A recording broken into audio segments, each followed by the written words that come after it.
पटेल जी के लइका से भगालू डीजे संदीप राजनिकी तमकुली राज कुशीनगर। पटेल जी के लइका से धरालू करे का कुर्मी टोला जालू करे का कुर्मी टोला जालू अपना के बन तारू चालू करे का कुर्मी टोला जालू करे का कुर्मी टोला जालू। पटेल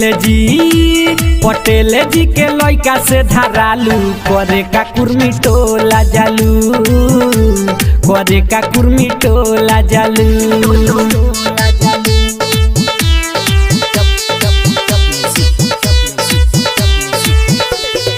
डीजे संदीप राजनिकी तमकुली राज कुशीनगर।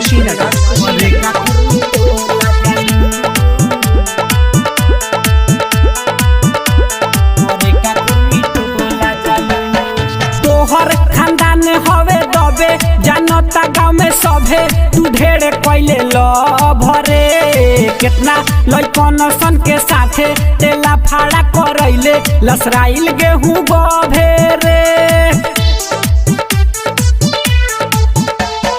तोहर खानदान हवे दबे जानता गाँव में सभे तू ढेर कैले लभरे कितना लइकन सन के साथे तेला फाड़ा करैले लसराइल गेहूं गभे रे।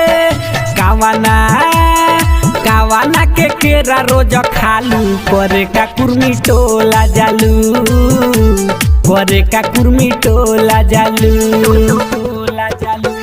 पटेल जी के लइका से धरालू करे का कुर्मी टोला जालू करे का कुर्मी टोला जालू।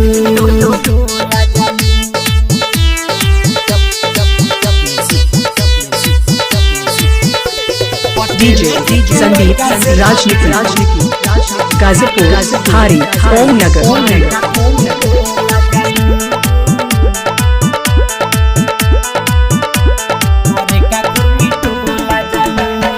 बाड़े ते घर के घुमनी देखावता रे रूनी फूलल तोर दूनू रे जीवन जवाला के चाले तनी ना सोहाला मजाली है चंदन रे।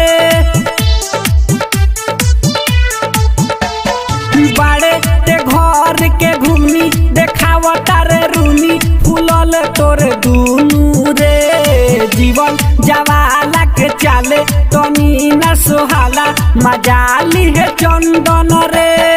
अछये पटेल से बतुआलू करे का कुर्मी टोला जालू करे का कुर्मी टोला जालू।